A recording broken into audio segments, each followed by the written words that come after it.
Good afternoon sound ऊपर। Very good afternoon to all. Good afternoon Abhishek, Sachin, Khushi, थोड़ा और यार तो कम है ढंग से, थोड़ा गर्म लगाओ। गुड आफ्टरनून खुशी, अभिषेक, प्रवेश कुमार, अजय, मिलन, Vikramaditya, Khushi, Jay, Nikush. Very good afternoon to all. क्या हाल है आप लोगों के? बढ़िया, बस शानदार, एकदम झकास, अल्टीमेट फुल मौज। जो भाई क्लासेस स्टार्ट कर दिया है हमने। Yogesh, Dushmant, Yash, Jay, Anupama, Bharti, Lakshmi, Azad, Smita Yadav, Riya. Very very good afternoon to all. कैसे भाई आप सभी? एकदम बढ़िया, फर्स्ट क्लास, शानदार, झकास, अल्टीमेट फुल मौज। ऑडियो वीडियो दोनों क्वालिटी एकदम परफेक्ट आई होंगी, दोनों ही क्वालिटी में कोई भी दिक्कत नहीं होगी किसी भी बच्चे को। आप तक दोनों क्वालिटी एकदम परफेक्ट पहुंच पा रही है। टाइम हो गया है हरजी सर, आप हमारा नाम कभी नहीं लेते हैं। नीतीश, रिया, शिवी शर्मा, रिंकू पाल, विक्रमादित्य, प्रिया, शिवा, अभिषेक, कशिश, अनुपमा, दीपक, उज्जवल, Deepam, Amit, Dheeraj, Dheer, Kamlesh, Rinku. Very good afternoon to all. अजी, Shiva, very good afternoon to all. अजी क्लास देखो, अभी मैंने आप लोगों की ना सारी क्लासेस अभी चेक करी है और अभी मैं बैठ के यही काम कर रहा था। मैं चेक कर रहा था कि कौन कौन सी क्लास पीएनजी है जो अपडेट नहीं हुई है, कौन कौन सी जो पीडीएफ है वो अपडेट नहीं हुई है, और मैंने अपने टेक्निकल स्टाफ को आपका सारा कंटेंट भेज दिया, सारा का सारा कंटेंट भेज दिया है। हाँ, तबीयत खराब है क्या आपकी? वही से लग रहा है भैया, तबीयत तो भैया सर्दी खांसी जुकाम और क्या है। 2 दिन पहले से एक्चुअली था कि जयपुर में ठंड तो पड़ती नहीं है, अब अचानक से परसों से क्या हुआ, जयपुर में ठंडी हवा चलने लगी और मैं निकल गया था अपनी फैमिली को लेकर मार्केट घूमने, तो वो हवाएं मेरे सर में लगी और बहुत तेज हवा चली थी 2 दिन पहले, और बस 2 दिन से तबीयत थोड़ी सी हमारी सर्दी खांसी जुकाम है और कुछ नहीं है। फर्स्ट टाइम ऑनलाइन आप बहुत अच्छा पढ़ाते हैं, रीजनिंग एकदम मस्त। सर आप 12th क्लास में किस सब्जेक्ट थे? 12th किए थे? मेरा जो 12th था वो था पीसीएम से, फिजिक्स, केमिस्ट्री, मैथ्स। हाँ जी, आप मेरा भी नाम नहीं लेते हैं। काव्या, हाँ काव्या का नाम शायद मैंने कभी नहीं लिया, इसमें पहली बार ले रहा हूँ। काव्या, अंजलि शर्मा, अनुपम, मिलन, उड़ान, उड़ोन, मिलन, उड़ोन, सुदेश, के सिंह, सोमनाथ कुमार, अजी, राधे राधे राधे, शिवानी, अंकुर यादव। चलिए अब बहुत नाम ले लिया हम लोगों ने। तो हमने जो भी टॉपिक कंप्लीट किया था डेट वाज कैलेंडर, है ना। सर मैं आपसे बहुत प्यार करता हूँ, I love you sir, love you too बेटा। You sir, god of teaching, Anshu Rajput, Nagla, Dhubiyan. अभी तुम पूरा पिन कोड के साथ अपना एड्रेस भेज दो। जितेंद्र यादव, सूरज। अब तुम नाम भी बुलाते रहोगे, कुछ पढ़ोगी भी। रोहिणी, अभी लक्ष्य है। आज तो तुम नाम बुलवाने के चक्कर में रह गए हो सर। 11 दिसंबर से 12 जनवरी के बीच के नोट्स अपडेट नहीं हुए हैं, मैंने बता दिया। मैंने आज अपलोड करवा दिया सारे, चिंता मत करो। मैं अभी सारे नोट्स दिखा रहा हूँ, सब अपडेट हो जाएंगे, आप परेशान मत करो। परेशान होने की जरूरत नहीं है। जिस क्लास में जो नोट्स अपडेट नहीं हुए हैं वो सारे नोट्स मैंने अपडेट कर दिए हैं। आज शाम तक तुम्हारे सारे नोट्स अपडेट हो जाएंगे, सब अपडेट हो जाएंगे, ठीक है। चलिए अब मैं आप लोगों को ना एक डिफरेंट टाइप की रीजनिंग शुरू करने जा रहा हूँ। देखो आप लोगों को पता है जो रीजनिंग है हमारी, है ना, जो रीजनिंग है उसको कितने पार्ट्स में डिवाइड किया गया है। रीजनिंग नंबर 1 वर्बल रीजनिंग, एक होती है हमारी verbal reasoning, number 2 non verbal reasoning. Non verbal यानी कि पिक्चर वाले क्वेश्चन, है ना, वर्बल रीजनिंग। तीसरी जो रीजनिंग है वो है एनालिटिकल रीजनिंग। एनालिटिकल रीजनिंग मतलब विश्लेषणात्मक रीजनिंग। अच्छा, ये जो एनालिटिकल रीजनिंग है, अभी 3-4 साल पहले की बात करूं तो एनालिटिकल रीजनिंग के क्वेश्चन एग्जाम में बंद हो गए थे, लेकिन जब से रीजनिंग मेंस में आई है, जब से रीजनिंग हमारे मेंस में आई है, तब से ये एनालिटिकल रीजनिंग जो चैप्टर्स हैं वो बहुत इंपॉर्टेंट हो गए। हालांकि नॉन वर्बल रीजनिंग और एनालिटिकल रीजनिंग, नॉन वर्बल के भी भैया 5-7 क्वेश्चन हमारे एग्जाम में बनते हैं, और अब एनालिटिकल के भी ना 2-4 क्वेश्चन हमारे एग्जाम में बनते ही बनते हैं, समझ रहे हो। और सबसे बड़ा जो क्वेश्चन है रीजनिंग का वो नो डाउट वर्बल रीजनिंग है, ये बहुत बड़ा पार्ट है ना। नॉन वर्बल छोटा सा पार्ट है जिसको कंप्लीट करने में 5-6 क्लासेस की जरूरत होती है। वैसे एनालिटिकल रीजनिंग भी छोटा सा पार्ट है जिसको कंप्लीट करने में 6 क्लासेस की जरूरत है। 6 to 8 क्लासेस में हम पूरा का पूरा एनालिटिकल रीजनिंग खत्म कर सकते हैं। नॉन वर्बल 5-6 क्लासेस में खत्म कर देते हैं नॉन वर्बल रीजनिंग, और वर्बल रीजनिंग ही है जो सबसे ज्यादा समय लेती है हमें। तो आज मैं जो शुरू करने जा रहा हूँ रीजनिंग वो है एनालिटिकल रीजनिंग। सर ये एनालिटिकल रीजनिंग क्या है? सर एनालिटिकल रीजनिंग है बेटा, एनालिटिकल जो रीजनिंग है ना, बेसिकली एनालिटिकल रीजनिंग है जिसमें स्टेटमेंट्स वाले क्वेश्चन बनते हैं। तो ये जो स्टेटमेंट वाले क्वेश्चन है कौन कौन से बनते हैं? Statement assumptions, statement conclusions, statement assumptions, statement conclusions, argument, statement arguments, statement arguments, cause and effect, cause and effect, course of action, course of action, decision making, reason assertion, ठीक है। ये वो टॉपिक है एनालिटिकल रीजनिंग है ना। बिल्कुल railway में हो जाएगा, एसएससी में भी हो जाएगा, पुलिस में भी हो जाएगा, सब में हो जाएगा। हिंदी में बेटा लिखूंगा जब मैं चैप्टर्स को पढ़ाऊंगा, अभी फिलहाल पढ़ा नहीं रहा हूँ, सिर्फ ये बता रहा हूँ, तो अभी आपको जरूरत नहीं है हिंदी अंग्रेजी की। assumptions जिसको हिंदी में बोलते हैं पूर्ण धारणा, लिखना चाहो तो लिख लो। कंक्लूजन जिसको हिंदी में बोलते हैं कथन और निष्कर्ष। आर्गुमेंट जिसको हिंदी में बोलते हैं कथन और तर्क। कॉज एंड इफेक्ट कारण और परिणाम, ठीक है। कोर्स ऑफ एक्शन कथन और कार्यवाही। डिसीजन मेकिंग यानी कि निर्णय लेना। रीजन असर्शन अभी कथन और कारण, अभी कथन और कारण, ये चैप्टर के नेम है जो हम एनालिटिकल रीजनिंग में पढ़ते हैं, समझ रहे हो। और आजकल एग्जाम में ना, आजकल एग्जाम में इन हर एक टॉपिक से रिलेटेड क्वेश्चन पूछा जाता है, assumption से, कंक्लूजन से, आर्गुमेंट से, कॉज एंड इफेक्ट से। एक नंबर बनवा दो, है ना। कोर्स ऑफ एक्शन से मैं वो तफसील पर वो क्या कहते हैं उसको, वो स्ट्रक्चर्स।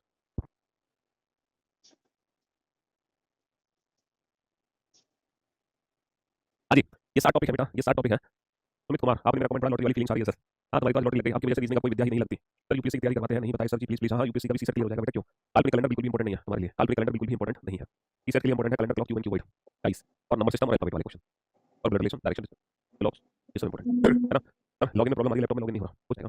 चलिए अच्छा मुझे एक बात बताओ, ये जो एनालिटिकल रीजनिंग चैप्टर है, ये रीजनिंग में आखिर बना क्यों? इसकी रिक्वायरमेंट्स क्या हुई एनालिटिकल रीजनिंग की, है ना। रीजनिंग में एनालिटिकल रीजनिंग क्यों बनाया गया? एनालिटिकल रीजनिंग ये बताओ। देखो सर एक चीज होती है, एक चीज होती है एटीट्यूड, है ना, कहते हैं ना एटीट्यूड, इसमें बड़ा एटीट्यूड, एक होता है एप्टीट्यूड, एक होता है एप्टीट्यूड, एक होता है एटीट्यूड, दो चीज होती है ना, है ना, एटीट्यूड और एप्टीट्यूड। हाँ जी, ये दो चीज होती है। एप्टीट्यूड का मतलब क्या है? सर एप्टीट्यूड का मतलब है 2 3 जा 3 4 जा 2 + 3 3/2, ये सब है एप्टीट्यूड। एप्टीट्यूड का मतलब है क्या? एप्टीट्यूड का मतलब ये है कि दुनिया में जितने भी लोग हैं उस क्वेश्चन का आंसर सेम नहीं है, डिफरेंट दे ही नहीं सकते। अगर आपसे पूछा जाए 2 × 3 6 3 × 12 2 और 3 5 3 बटा 2 1.5, दिस इज कॉल्ड एप्टीट्यूड। इसका जो आंसर है ना वो पर्सन टू पर्सन वेरी नहीं करता। इनके रिमोट नहीं आया बोर्ड्स के लाइट चेंज करने के लिए, टेबल नहीं आया किसी के भी, हाँ अच्छा। लेकिन एटीट्यूड क्या होता है? देखो एटीट्यूड क्या होता है, जैसे इसलिए मैं पूछूं, इस ग्लास वाटर के लिए पूछता हूँ मैं, ग्लास वाटर के बारे में आपका क्या कहना है? अब कुछ बच्चे कहेंगे इस ग्लास वाटर को देखते हुए सर इस ग्लास में थोड़ा पानी है, कुछ बच्चे कहेंगे सर इस ग्लास में, इस ग्लास ये जो ग्लास है ये खाली है, कुछ बच्चे कहेंगे सर थोड़ा कुछ पानी है, कुछ पानी है और कुछ हवा है। कहने का मतलब है attitude person to person vary करता है ना। एटीट्यूड हमारा पर्सन टू पर्सन वेरी करता है। कैसे नंबर लिखा है, जैसे नंबर लिखा, अब ये नंबर 6 है, ये नंबर 9 है, बताओ ये जो नंबर है ये 6 है या ये नंबर 9 है? सर ये डिपेंड करेगा कि पर्सन मेरा यहाँ पर खड़ा है या फिर पर्सन मेरा यहाँ पर खड़ा है, समझ लो। ये व्यक्ति अगर इस नंबर को देखेगा तो इसके हिसाब से ये 9 नंबर है, लेकिन ये व्यक्ति अगर इस नंबर को देखेगा तो इसके हिसाब से 6 नंबर है। तो कभी कभी जीवन में बेटा लड़ाई जो है ना वो इसी बात की होती है। कभी कभी हमारे जीवन में लड़ाई इसी बात की है। एक बच्चा कह रहा है सर ये 9 नहीं है, सर ये ना तो 9 है ना 6 है, सर ये तो लेटर पी है, पी है। कभी कभी दिस इज कॉल्ड एटीट्यूड कि हर व्यक्ति का नजरिया अलग है, हर व्यक्ति का देखने का नजरिया अलग है। और जीवन में लड़ाई कभी कभी हमारी इसी बात की है कि कुछ लोग अपनी अपनी जगह सही होते हैं, लेकिन लड़ाई करते हैं कि नहीं ये तो 9 है नहीं ये तो 6 है, लेकिन दोनों व्यक्ति अपनी अपनी जगह सही है। अगर हम किसी व्यक्ति से लड़ते हैं ना तो कभी अपने आप को उसकी जगह रख के दिखा दो, क्या पता तुम्हारी जिंदगी की आधी समस्या वैसी दूर हो जाए। समझ रहे हो? जीवन में लड़ाई इसी चीज की होती है कि हम सिर्फ अपने ऊपर फोकस करते हैं, सामने वाले पे नहीं करते। तो अगर आपको किसी से दिक्कत है तो आप एक बार अपनी जगह की जगह अपने आप को रख सकते हो सकता है आपका देखने का नजरिया चेंज हो जाए। समझ रहे हो? जी हाँ। सर आपने एक चीज कही कि ये जो एटीट्यूड है, स्टेटमेंट, अजम्पशन, आर्गुमेंट, तो फिर इसमें ना आंसर हमारे परसेंट टू परसेंट वेरी करेंगे। अगर sir answer percent two percent very करेंगे है ना, अगर आंसर परसेंट टू परसेंट, बेटा मेरा जो व्हाट्सएप नंबर है ना, आपको यूपीएससी के सिलेबस के बारे में कुछ भी पूछना है तो मेरा जो व्हाट्सएप नंबर है, जो मेरी बुक पे लिखा हुआ नंबर है ना, आप वो नंबर यूज कर सकते हो। इस बच्चे के पास मेरी किताब है, उस किताब में मेरा व्हाट्सएप नंबर लिखा हुआ है पब्लिकेशन का, आप उस पब्लिकेशन का नंबर यूज कर सकते हो, लेकिन अपना पर्सनल व्हाट्सएप नंबर दे सकता हूं। हाँ, वो जो आप मैसेज करोगे व्हाट्सएप नंबर पे डेफिनेटली वो मैसेज मेरे पास आ जाएगा और वो रिप्लाई भी मैं दे दूंगा। आपका कोई इंपॉर्टेंट मैसेज होगा तो वॉइस मैसेज मैं खुद करूंगा, चिंता मत करो रिप्लाई पे। टीम डेली शाम को वो मैसेज मेरे को दिखाती है सारी की सारी, जितने भी शाम को बैठ के जितने भी इंपॉर्टेंट मैसेज होगा सब रिप्लाई मैं देता हूं खुद, बाकी हमारी टीम देती है रिप्लाई, है ना? हाँ जी। हाँ, तो मैं क्या समझा रहा था आपको, तो मैं ये समझ रहा था कि सर अगर मान लो स्टेटमेंट, अजम्पशन, आर्गुमेंट में हमारे क्वेश्चन के answer percent two percent very कर रहे हैं, इसका मतलब ये है सर, इसका मतलब ये है कि सर अजम्पशन के आंसर तो हर व्यक्ति दो देगा, तो फिर तो सबके आंसर गलत हो जाएंगे एग्जाम में, फिर आंसर सही किसका माना जाएगा? फिर पेपर में सही आंसर किसका माना जाएगा? फिर तो सबके आंसर गलत हो जाएंगे ना, क्योंकि सबके सब अपनी अपनी जगह सही होंगे। तो हमें अब क्या करना है, अब हमें ना एग्जामिनर के नजरिए से सोचना है ना, हमें क्या करना है, हमें एग्जामिनर के नजरिए से सोचना है कि जो एग्जामिनर है ना, जो हमारा एग्जामिनर है, एग्जामिनर का नजरिया क्या है, यानी कि वो हमसे क्या पूछना चाह रहा है। एग्जामिनर लेफ्ट हैंड साइड पर खड़ा है या राइट हैंड साइड पर खड़ा है, या एग्जामिनर को लेटर पी दिखाई दे रहा है, अब हमें एग्जामिनर का दिमाग पढ़ना है। तो कहने का मतलब है ये जो एनालिटिकल रीजनिंग है ना, इसमें एनालिटिकल रीजनिंग में कुछ कुछ पॉइंट्स हैं, अगर हम उन पॉइंट्स का ध्यान रखें तो हम कहीं हद तक अपने क्वेश्चन के परफेक्ट आंसर दे सकते हैं। जैसे क्या मैं इस ग्लास वाटर के बारे में बात कर रहा था ना आपसे, ग्लास वाटर के बारे में, तो इसमें जो सबसे सही आंसर निकलेगा ना वो निकलेगा इस ग्लास में पानी है। अगर हम ये ग्लास खाली है तो ये आंसर जो है गलत है, क्योंकि हमें अपना जो नजरिया है वो हमेशा क्या रखना है, पॉजिटिव रखना है। हमें हमेशा सकारात्मक सोच के साथ चलना है, सकारात्मक, है ना? अगर तारक मेहता का उल्टा चश्मा देखते हो तो सकारात्मक, तो हमें हमेशा पॉजिटिव माइंड के साथ चलना है, सकारात्मक सोच के साथ चलना है। लाइफ में हमेशा पॉजिटिव पॉजिटिव रहना है, हमें नेगेटिव बिल्कुल नहीं होना। हर जगह हमें क्या देखना चाहिए, अच्छा ही अच्छा देखना चाहिए, सब हो रहा है अच्छा हो रहा है, और कभी भी एकदम पर्सनल लेवल पे नहीं सोचना।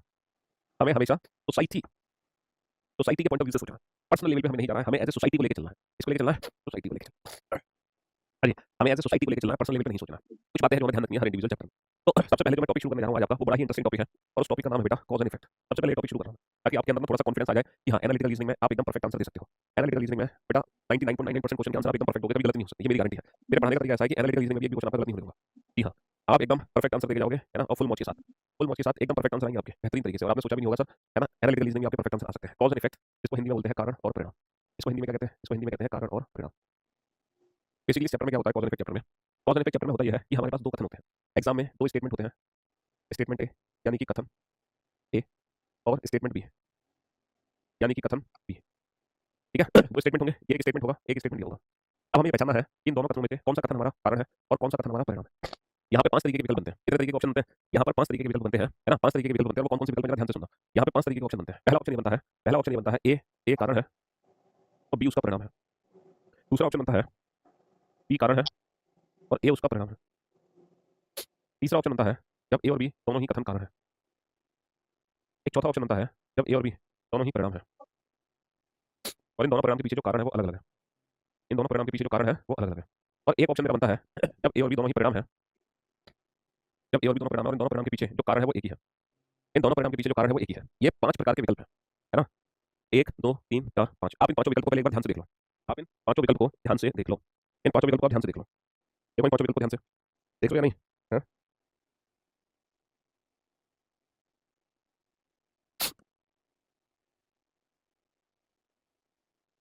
आप इन पांचों विकल्प को ध्यान से देख लो। देखिए आपने पांचों विकल्प को, बहुत बढ़िया।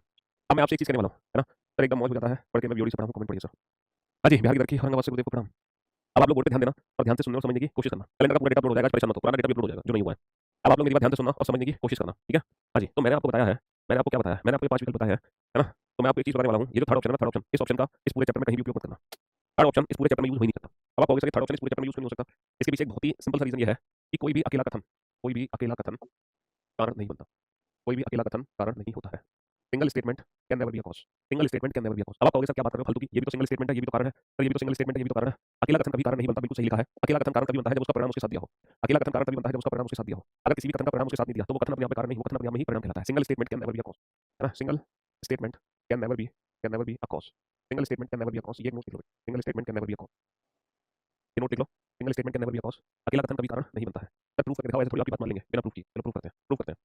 पृथ्वी सूर्य के चारों ओर परिक्रमा लगाती है, this is a single statement. Earth moves around the sun, earth moves around the sun. पृथ्वी सूर्य के चारों ओर परिक्रमा लगाती है, this is a single statement. अब आप इस सिंगल स्टेटमेंट को पढ़कर बताओ कि ये सिंगल स्टेटमेंट कॉज है या इफेक्ट है। सर पृथ्वी सूर्य के चारों ओर परिक्रमा लगाती है, ऑब्वियसली बात है, ये सिंगल जो स्टेटमेंट है ये परिणाम है। ये किसका परिणाम है? ग्रेविटेशनल फोर्स का। इस सन का ग्रेविटेशनल फोर्स अर्थ की तरफ इसलिए सूर्य के चारों तरफ घूम रही है। लेकिन अगर मैं बोलूं पृथ्वी सूर्य के चारों ओर परिक्रमा लगाती है और एक साल हमारा कंप्लीट होता है ना, या दिन रात होते हैं, तो कैलेंडर में जो एक साल हो रहा है, दिन रात हो रहे हैं, इसके पीछे का कारण है पृथ्वी सूर्य के चारों ओर परिक्रमा लगाती है। अब पृथ्वी का परिक्रमा लगाना क्या बन गया? कारण, और उसका परिणाम क्या बन गया? है ना? काल कन्वर्ट होना। जैसे मैं कहूं सपोज दिल्ली में बहुत तेज बारिश हो रही है, अब दिल्ली में बहुत तेज बारिश हो रही है, सिंगल स्टेटमेंट है। ये सिंगल स्टेटमेंट है, दिल्ली में बहुत तेज वर्षा हो रही है। तो ये सिंगल स्टेटमेंट क्या है? अरे डेफिनेटली किसी ना किसी का परिणाम है कि बारिश वर्षा हो रही है, तो मानसून है, या क्या ज्योग्राफिकल कंडीशन है जिसकी वजह से दिल्ली में बहुत तेज वर्षा हो रही है। तो अगर ये अकेला कथन है तो डेफिनेटली क्या है? ये डेफिनेटली परिणाम है। ये कभी कारण हो ही नहीं सकता सिंगल स्टेटमेंट। लेकिन मैं कहूँ दिल्ली में बहुत तेज वर्षा हो रही है और दिल्ली में जाम लगा हुआ है। लेकिन अब वर्षा होना जो पहले परिणाम था, अब वर्षा होना कारण है, क्योंकि इसका परिणाम इसके साथ दिया है ट्रैफिक जैम होना। मैं कहूँ दिल्ली में ट्रैफिक जैम है। मैं कहूँ दिल्ली में ट्रैफिक जैम है। हाँ? दिल्ली में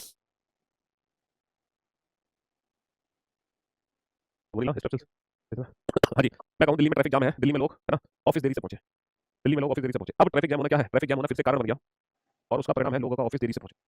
मैं कहूँ लोग ऑफिस देरी से पहुंचे, लोग ऑफिस देरी से पहुंचे, है ना, और सारे ऑफिस लेट शुरू हुए। तो अब देरी से पहुंचना कारण हो गया और उसका परिणाम ऑफिस का लेट रन करना। तो कहने का मतलब है कोई भी सिंगल स्टेटमेंट, कोई भी जो सिंगल स्टेटमेंट है वो कभी कारण नहीं बनेगा। वो हमेशा क्या होगा, किसी न किसी चीज का परिणाम होगा, लेकिन वो कारण बन जाता है जब उसका परिणाम उसके साथ देते हैं। अब यहाँ पे परिणाम है, अब यही परिणाम बेटा कारण बन गया कब? जब इसका भी परिणाम हमने दे दिया, और यही कारण बन गया तब जब इसका भी परिणाम हमने दे दिया। तो single statement can never be a cause, it's always be an effect. ये हमेशा एक इफेक्ट होगा। अगर ये कॉज सिंगल स्टेटमेंट कॉज तभी होता है, सिंगल स्टेटमेंट कॉज तभी होता है जब उसका इफेक्ट उसके साथ दिया हो। जब तक इफेक्ट साथ नहीं होगा, जब तक इफेक्ट साथ नहीं होगा, सिंगल स्टेटमेंट कॉज और ये क्या है इफेक्ट। समझ लो। तो अब आप समझ गए मैं आपसे क्या कहना चाह रहा था। मैं आपसे कहना चाह रहा था मैं आपसे कहना चाह रहा था कि थर्ड ऑप्शन हम कभी भी यूज नहीं कर सकते अपनी लाइफ में, क्योंकि सिंगल स्टेटमेंट कभी कॉज नहीं हो सकते। अब बात यह है कि सर इन दोनों ऑप्शन में से कैसे पहचानोगे कि कौन सी घटना हमारी कारण है और कौन सी घटना परिणाम? हमें पता कैसे चलेगा? जैसे मान लो हमें पता कैसे चला सर वर्षा होना कारण है और ऑफिस देरी से पहुंचना उसका परिणाम है। ये बात हमें कैसे पता चलेगी? देखो अगर कोई भी दो घटनाएं एक दूसरे से संबंधित है, अगर कोई भी दो घटनाएं एक दूसरे से संबंधित है तो सीधी सी बात यह है, एक ऐसी घटना होगी जो पहले घटित होगी और एक ऐसी घटना होगी जो बाद में घटित होगी। होगी कि नहीं होगी? हाँ सर ये भी कंफर्म है। एक घटना पहले घटित होगी, एक घटना बाद में घटित होगी। हमेशा याद रखना जो घटना हमारी पहले घटित होती है वो क्या है? कारण, और जो घटना बाद में घटित होती है वो क्या है? परिणाम। भाई सिंपल सी बात है, एग्जाम पहले होता है, रिजल्ट पहले आता है, और हमारा रिजल्ट एग्जाम से पहले आ जाता है। हाँ? तो जो परिणाम होता है, जो रिजल्ट्स होते हैं, जो इफेक्ट होते हैं वो हमेशा बाद में आते हैं और जो कॉज होंगे वो पहले। तो अब आप प्रैक्टिकली सोचो कि पहले वर्षा होगी या पहले ट्रैफिक जाम होगा। सर ऑब्वियसली बात है पहले वर्षा होगी और बाद में क्या होगा? बाद में ट्रैफिक जाम होगा। तो ये पहचानना बहुत आसान होता है कि कारण क्या है, परिणाम क्या है। पहले ट्रैफिक जाम हो गया, पहले लोग ऑफिस देरी से पहुंचेंगे। सर पहले ट्रैफिक जाम हुआ और बाद में लोग ऑफिस देरी से पहुंचे। पहले लोग ऑफिस देरी से पहुंचेंगे, पहले ऑफिस लेट रन होगा। सर पहले लोग पहुंचे नहीं और बाद में ऑफिस लेट रन हुआ। तो जो घटना हमारी पहले घटित होगी, जो घटना हमारी पहले घटित होगी वो कारण है, और जो बाद में घटित होगी वो क्या है? परिणाम है।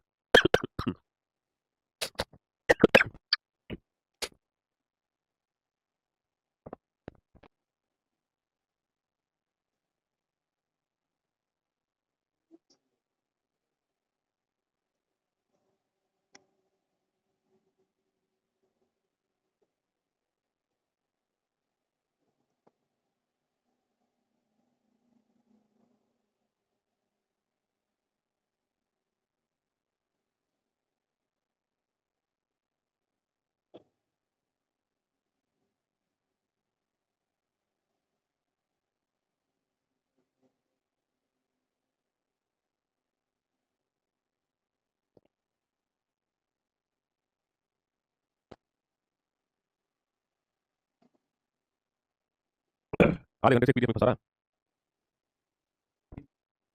कोई ना कोई पीडीएफ फंसाई देती है।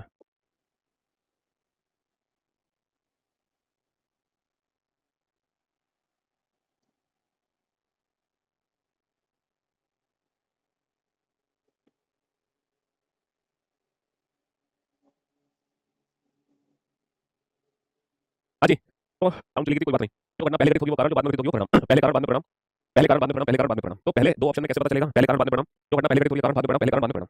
ठीक है, ये वाला ऑप्शन हमें चूज नहीं करना है। अब हम इन दोनों ऑप्शन में कैसे पता लगाएंगे? इन दोनों ऑप्शन में हम कैसे पता लगाएंगे, है ना, कि दोनों परिणाम के पीछे कारण एक ही है या दोनों परिणाम के पीछे कारण अलग अलग है? तो बहुत ही बेसिक सा कंसेप्ट है। अगर दोनों परिणाम की जो डायरेक्शन है वो अपोजिट है, अगर दोनों परिणाम की डायरेक्शन अपोजिट है, अगर दोनों परिणाम की डायरेक्शन अपोजिट है तो इसका मतलब दोनों के कारण अलग अलग है। और अगर दोनों परिणाम की डायरेक्शन सेम है तो उनके पीछे कारण सेम है। ये चीज पता है आप समझ पाओगे जब प्रैक्टिकली मैं आपको भी क्वेश्चन करूंगा। अभी तो आप सोच रहे होगे अरे थ्योरेटिकल समझाओ आप, बेसिकली क्वेश्चन कराओ तब इन चीजों को अच्छे से समझेंगे। चलो मैं आपको एज इट इज क्वेश्चन कराऊंगा तब आप इन चीजों को बेहतर समझ पाओगे, है ना। Analytical reasoning.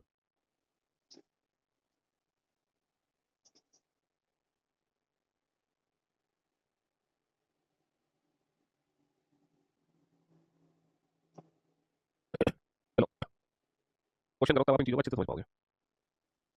ये क्वेश्चन आपके सामने है, बताओ। पहले तो आप ये देखो क्या ये दोनों घटनाएं एक दूसरे से संबंधित है? कैलेंडर के कंप्लीट टेस्ट अपलोड हो जाएंगे, चिंता मत करो। क्या ये दोनों घटनाएं एक दूसरे से संबंधित है? चेक करो।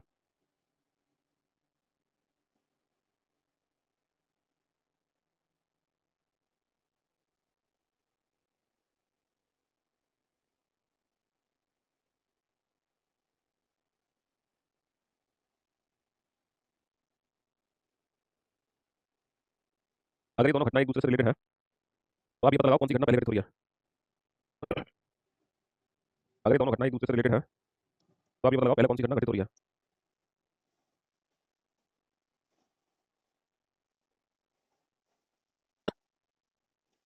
हाँ जी, सर ये दोनों घटनाएं अगर एक दूसरे से रिलेटेड है तो पहले कौन सी घटना घटित होगी? अपने इलाके में बड़ी हुई आपराधिक गतिविधियों के बारे में निवासियों ने स्थानीय पुलिस थाने में रिपोर्ट लिखाई। संदिग्ध व्यक्तियों के निवास स्थान की तलाशी द्वारा बहुत सारे अपराधी गिरफ्तार किए गए। तो पहले कौन सी घटना घटित होगी? सर पहले रिपोर्ट लिखाई गई और सर बाद में उनकी गिरफ्तारी की गई। पहले रिपोर्ट लिखाई गई, बाद में गिरफ्तारी की गई, और जो घटना पहले घटित होगी वो डेफिनेटली क्या है? एक कारण है, एक कॉज है, और जो घटना बाद में घटित होगी वो 100% एक परिणाम है, एक इफेक्ट है। समझ रहे हो? सिंपल सी चीज है। तो इस क्वेश्चन का आंसर आ जाएगा यदि कथन ए कारण है और कथन बी उसका परिणाम है, यदि कथन ए कारण है और कथन बी उसका परिणाम है। If statement A is the cause and statement B is its effect, option A is the right answer. बेटा 0.1% भी कॉज एंड इफेक्ट हुआ, एक भी क्वेश्चन आपका गलत नहीं होने दूंगा। I am from Kashmir, that is why I don't understand. Athena, this is not the reason you are from Kashmir. That is why you are not understanding what am I telling you. Athena, I'm saying that the incident which occurred first is a cause, and the incident which occurred after, it's an effect. Cause comes first and effects comes after. Simple is exam and result. What comes first? Exam or result? First one exam, then second is result. Yeah. So you have to check whether these statements are interconnected or not. If the statements are connected, then you have to check which incident occurred first. सबसे पहले आपको check करना है क्या दोनों घटनाएं एक दूसरे से ताल्लुक रखती हैं। अगर दोनों घटनाएं एक दूसरे से ताल्लुक रखती है तो आपको बस ये चेक करो कि कौन सी घटना पहले घटित होगी, कौन सी घटना पहले घटित होगी। ठीक है, सिंपल, बहुत ही simple. Government has awarded high stake award scheme for such person who may provide any information about the subject. संदिग्ध व्यक्ति के बारे में जानकारी देने वाले व्यक्तियों के लिए सरकार ने बड़ी पुरस्कार योजना की घोषणा की। अज्ञात बंदूकधारियों ने करवा के 400 की क्या कर दी। 4 members of family were murdered. ऐसे बताओ, पहले पहले मर्डर हुआ है या पहले गवर्नमेंट ने उन पे इनाम रखा है उनको पकड़ने के लिए? सोचिए देखो, पहले मर्डर हुआ होगा या सरकार ने पहले उन पे इनाम रखा? सर ऑब्वियस सी बात है, सर ऑब्वियस सी बात है। मैं रिकॉर्डेड पढ़ती हूं, आपको थैंक यू बोल रहा हूं। आजकल बच्चे बड़े थैंक यू बोलने आ रहे हैं मेरे को कुछ दिन से, मैं नोटिस कर रहा हूं पिछले 5 दिनों से कि रिकॉर्डेड वाले बच्चे थैंक यू बोलने आता है डेली। आप बहुत अच्छा पढ़ाते हैं क्लास में, पहले आपका बैच लिया होता रीजनिंग हीरो सर आप। सर पहले कौन सी घटना घटित होगी? सर ऑब्वियस सी बात है, पहले पहले मर्डर हुआ है और बाद में गवर्नमेंट ने इनाम रखा है, बाद में गवर्नमेंट ने इनाम रखा है। तो if statement B is the cause and statement A is effect, Safina अब आप समझ पा रहे हैं हम क्या कहना चाह रहे हैं? सुपर से ऊपर रीजनिंग का हीरो। हाँ जी, तो कथन बी कारण है और कथन ए उसका परिणाम है। कथन बी कारण है। थैंक यू सर, सच में आप बहुत अच्छा पढ़ाते हैं, थैंक यू सो मच। चलिए सर नेक्स्ट नेक्स्ट क्वेश्चन। बेटा कॉज एंड इफेक्ट आज तक किसी भी बच्चे ने एनालिटिकल रीजनिंग के जो क्वेश्चन है वो सही नहीं किया, लेकिन अब आप एनालिटिकल रीजनिंग पढ़ लोगे हमसे तो एनालिटिकल स्टेटमेंट वाले चैप्टर भी आपसे कोई गलत नहीं होंगे। किंग ऑफ रीजनिंग, आप मेरा मैसेज नहीं देख रहे हैं क्या? हम आपको भी देख रहे हैं, तो मैसेज की बात कर रहे हैं। हाँ जी, हम दिल्ली में नहीं है भैया, राजस्थान जयपुर में है। आप भगवान हो क्या, इतना अच्छा कैसे पढ़ा लेते हो? चढ़ाओ मत सर को भैया, बहुत चढ़ा रहे हो सर को तारीफ करके। आप पहले चेक करो क्या दोनों स्टेटमेंट एक दूसरे से कनेक्टेड है नहीं। अगर दोनों स्टेटमेंट एक दूसरे से कनेक्टेड है तो आपको चेक करना पड़ेगा कौन सी घटना पहले घटित होगी। जो घटना पहले घटित होगी वो कारण, जो घटना बाद में घटित होगी वो परिणाम।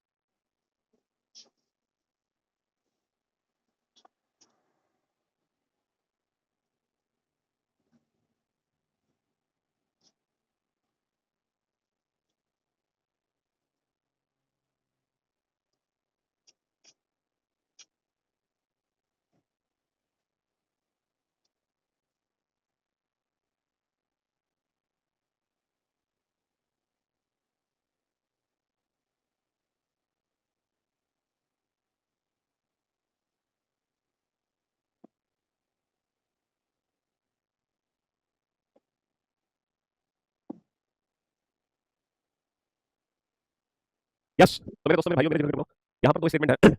दिन भर शहर के प्रभावित क्षेत्रों में पथराव की छुटपुट घटनाएं हुई भैया, दिन भर छुटपुट घटनाएं हो रही हैं, बहुत बढ़िया। शहर के प्रभावित क्षेत्र में बहुत से घायल लोगों को पता लग जाएगा, तो प्रैक्टिकली सोच समझ के बताओ पहले कौन सी घटना घटित होगी, पहले पथराव होगा या पहले लोग घायल होंगे? सर ऑब्वियस बात है, पहले लोग घायल होंगे बाद में पथराव होगा। पहले लोग घायल होंगे बाद में पथराव होगा, तो जो पहले घटना घटित होगी, जो पहले घटना घटित होगी वो कॉज, और जो बाद में घटना घटित होगी वो क्या है?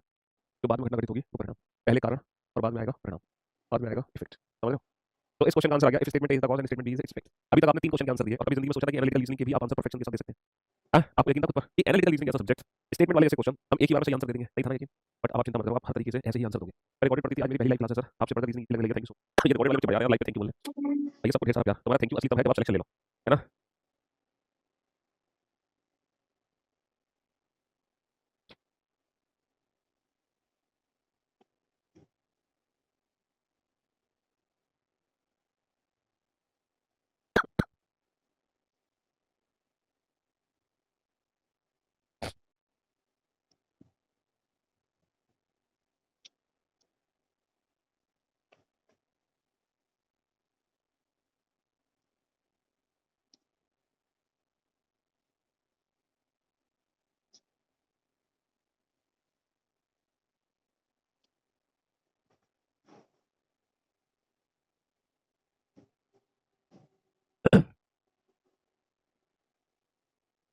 हाँ जी, तो मेरे दोस्तों मेरे भाइयों मेरे जिगरे के लोग, गर्मी के महीनों में बहुत से लोग अपने मूल स्थान जाने के लिए शहर से गए। गर्मी के दिनों में बहुत सारे लोग शहर से बाहर चले गए और गर्मियों के महीनों में बहुत सारे पर्यटक शहर में एकत्रित हुए, है ना, ड्यूरिंग समर मंथ। अब आप प्रैक्टिकली सोच कर बताओ, प्रैक्टिकली सोच कर ये बताओ, है ना, if statement A is the cause and B is effect, क्या ये दोनों घटना एक दूसरे की वजह से हो रही हैं? क्या लोग शहर में आए इसलिए लोग शहर छोड़ गए, या फिर लोग शहर छोड़ गए इसलिए लोग शहर में आए? अगर ये दोनों घटना एक दूसरे की वजह से हो रही हैं तो आप ये बताओ इन दोनों में से घटना पहले कौन सी घटित हुई? पहले घटना ये वाली घटित हुई है या पहले घटना ये वाली घटित हुई है? क्योंकि जब आप कारण और परिणाम बनाते हो तो एक घटना पहले घटित होती है, एक उसके बाद में। सर यहाँ पे जो दोनों घटना है कोई भी पहले घटित नहीं हुई है, ये दोनों घटनाएं एक साथ घटित हो रही हैं, एक साथ। ये दोनों घटनाएं एट ए टाइम घटित हो रही हैं एक साथ। इसका मतलब यहाँ पे ए कारण बी कारण ए परिणाम, ये दो ऑप्शन चूज नहीं कर सकते। मैंने पहले मना किया है, ऑप्शन सी चूज करना ही नहीं है, इंडिपेंडेंट कॉज हो नहीं सकते। अब यहाँ पे definitely definitely A and B दोनों इंडिविजुअल क्या है, दोनों इंडिविजुअल इफेक्ट है। अब आपको चेक करना है कि दोनों इफेक्ट के पीछे कारण एक ही है या दोनों इफेक्ट के पीछे कारण अलग अलग है। बहुत सारे बच्चे कह रहे हैं कि सर इन दोनों इफेक्ट के पीछे जो कारण है ना वो एक ही है, सामान्य कारण है, और वो सामान्य कारण है समानता। मेरे भाई 3:30 बजे आप लोगों की क्लास ओवर हो जाएगी, दूसरे बच्चों की क्लास शुरू होगी, तो क्या दोनों का सेम कॉज हो गया 3:30 बजे? नहीं ना, टाइम इंटरवल कभी कॉज नहीं होता है। एक शहर छोड़ रहे हैं, एक शहर में आ रहे हैं, ये दोनों घटनाएं अपोजिट डायरेक्शन में हो रही हैं, और जब दो घटनाएं अपोजिट डायरेक्शन में होती हैं तो दोनों के पीछे जो कारण है वो अलग अलग होते हैं। दोनों के पीछे जो कारण है वो अलग होता है, यदि दोनों कथन ए और बी स्वतंत्र कारणों के परिणाम है। Option D is the right answer, क्योंकि इन दोनों घटनाओं की जो डायरेक्शन है ना, इन दोनों घटनाओं की जो डायरेक्शन है वो डिफरेंट है। एक शहर छोड़ के जा रहा है, दूसरे शहर के अंदर आ रहा है, इसीलिए ऑप्शन डी चूज करना होगा। पांचवें क्वेश्चन में, चौथे क्वेश्चन में ये बात आपको सीखनी पड़ेगी। चलिए पांचवें क्वेश्चन की तरफ आओ। ठीक है, आप पढ़ाते तो अच्छा है सर, पर आपकी स्माइल से पॉजिटिव एनर्जी मिलती है। थैंक्स सर, मैं बीओडी स्टूडेंट हूं, आज पहली बार ले। अबे यार, इन बीओडी वाले बच्चों को मैं एक साथ प्यार देता हूं, डेली डेली तो आना नहीं पड़ेगा इनको बेचारों को सिर्फ थैंक यू बोलने के लिए। आप अगर सीए तो मुझे थैंक यू बोलना चाहते हैं ना, तो सिलेक्शन लेने का मुझसे मिलने आओ। सिलेक्शन लो, फिर आप मुझसे मुलाकात करो, ये आपका असली थैंक यू होगा। हाँ जी, करो इस क्वेश्चन को सॉल्व। पानी भी ठंडा हो गया, गर्म पानी पीने के लिए पानी में नमक डाल के पी लीजिए सर, आराम हो जाएगा।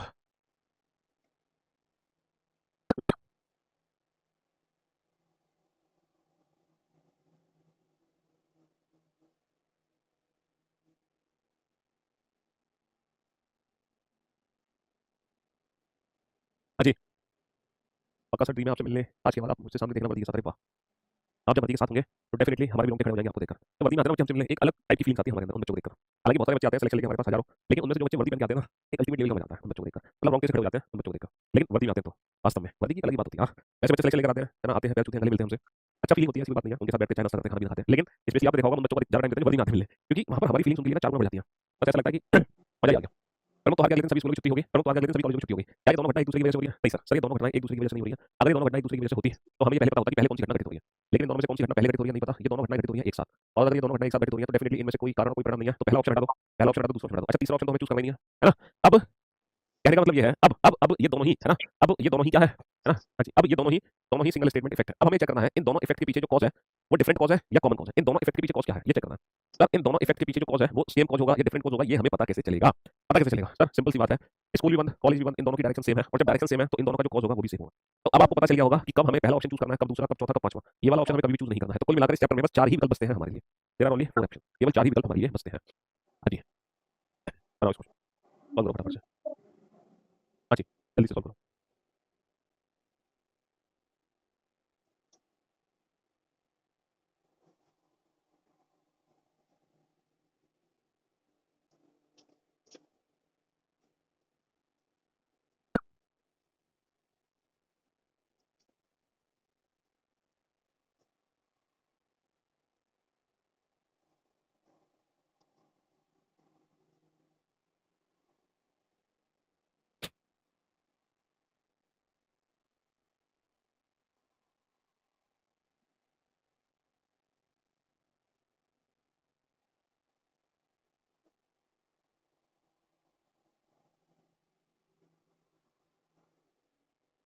हाँ जी, तो मेरे दोस्तों, मेरे भाइयों, मेरे क्रिकेट, अधिकांश छात्र ने अगले महीने जाने वाले शैक्षणिक दौरे में शामिल होने के लिए अपना नाम लिखवाए। स्कूल अधिकारियों ने अगले महीने जाने वाले शैक्षणिक दौरे को रद्द कर दिया। क्या ये दोनों घटनाएं एक दूसरे से रिलेटेड है? कुछ बच्चे कह रहे हैं बिल्कुल एक दूसरे से रिलेटेड है। पहले पहले बच्चों ने नाम लिखाए है ना, और बाद में वो रद्द कर दिया गया है। अरे वाह, मतलब स्कूल एजुकेशनल टूर जाने वाला है, तो अगर बच्चे अपना नाम लिखवाएंगे तो भैया कॉलेज मैनेजमेंट टूर कैंसिल क्यों करेगा? ये दोनों घटनाओं में से कौन सी पहले घटित हुई है हमें नहीं पता है बाबू। ये दोनों घटनाएं एक साथ घटित हुई हैं। यहाँ पे टाइम फ्रेम नहीं दिया होगा कि कौन सी घटना पहले घटित होगी। ये दोनों घटनाएं एक साथ घटित हो रही हैं पहले, और बात नहीं है। इसका मतलब ए और बी तो ऑप्शन हटा दो, ये ऑप्शन तो चीज कर ही नहीं सकते। अच्छा, एक तरफ बच्चे, ये दोनों ही इंडिविजुअल इफेक्ट है। अब हमें देखना है कि इन दोनों इफेक्ट के पीछे जो कॉज है वो सेम है या फिर इन दोनों इफेक्ट के पीछे कॉज डिफरेंट है। ये कैसे पता चलेगा? बेसिक, एक तरफ बच्चे एजुकेशन टूर पे जाना चाहते हैं और दूसरी तरफ एजुकेशन टूर कैंसिल हो गया। तो एक तरफ बच्चे जाना चाह रहे हैं, एक तरफ टूर कैंसिल हो चुका है। इसका मतलब दोनों घटनाएं अपोजिट डायरेक्शन में जा रही हैं। तो both are individual, both are independent, both are effects of independent causes, both are effect of independent causes. एक तरफ तो बच्चे जाना चाह रहे हैं टूर पे, एक तरफ टूर कैंसिल हो गया। दोनों की जो डायरेक्शन है वो अपोजिट है, दोनों की जो डायरेक्शन है वो अपोजिट है, अपोजिट है ना। किसी भी बच्चे का जो आंसर है वो गलत नहीं आना चाहिए, किसी भी बच्चे का आंसर गलत नहीं आना चाहिए। कॉज एंड इफेक्ट बेटा एनालिटिकल रीजनिंग हो, इतने डिफाइन तरीके से मैं पढ़ाऊंगा कि एक भी सिंगल क्वेश्चन का आंसर आपका गलत नहीं होगा। अभी फिलहाल जो हम एनालिटिकल रीजनिंग में पढ़ रहे हैं वो कॉज एंड इफेक्ट चैप्टर पढ़ रहे हैं, और जिस तरीके से कॉज एंड इफेक्ट चैप्टर पढ़ रहे हैं उसी सेम तरीके से हम बाकी सारे चैप्टर्स भी पढ़ेंगे। तो आप चिंता मत करो, एनालिटिकल रीजनिंग जब हम कंप्लीट कर लेंगे तब ये रीजनिंग खत्म करने के बाद आपको एहसास होगा कि आज तक आपके स्टेटमेंट से रिलेटेड बहुत क्वेश्चन गलत होते थे, लेकिन आज के बाद अब स्टेटमेंट से रिलेटेड एक भी क्वेश्चन आपका गलत नहीं होगा। आप फॉर्म भर सकते हैं, नहीं भर सकते, ग्रेजुएशन फर्स्ट ईयर में फॉर्म भर सकते हैं आप वाले, लेकिन जब आप पास हो गए तो आपकी पासिंग मार्क्स की डिक्शनरी हमें चाहिए होगी। डिक्शनरी मतलब पासिंग मार्क रिजल्ट चाहिए होगा। पिछले कुछ दिनों के दौरान फलों की कीमतों में काफी ज्यादा कमी हुई है, पिछले कुछ दिनों के दौरान खानों की कीमतों में काफी ज्यादा वृद्धि हुई है, काफी ज्यादा कमी हुई है। इन दोनों में से कौन सी घटना पहले घटित हुई है क्या पता लगा सकते हैं? पहले कौन सी घटना घटित हुई है हम बिल्कुल भी पता नहीं लगा सकते। दोनों घटनाएं एक साथ घटित हुई, अगर दोनों घटनाएं एक साथ घटित हो रही है इसका मतलब इन दोनों में एक कारण है एक परिणाम है, गलत है। और सी ऑप्शन चूज कर नहीं सकते, दोनों इंडिविजुअल इफेक्ट है। अब ये बताओ इन दोनों घटनाओं की जो डायरेक्शन है वो सेम है अपोजिट? सर, एक तरफ फलों की कीमतों में ज्यादा कमी हुई है, एक तरफ कीमत वृद्धि हुई है, एक तरफ कमी एक तरफ वृद्धि, दोनों की डायरेक्शन अपोजिट है। और बाबू जब डायरेक्शन अपोजिट है, जब डायरेक्शन अपोजिट है तो कॉज भी क्या होंगे? कॉज भी डिफरेंट होंगे। जब डायरेक्शन अपोजिट है तो कॉज भी क्या होंगे? कॉज भी डिफरेंट होंगे, कॉज भी डिफरेंट होंगे, समझ लो। चलिए बाकी इस चैप्टर को मैं कल कंटिन्यू करूंगा, आज के लिए सिर्फ इतना ही है। जय हिंद।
Just a minute.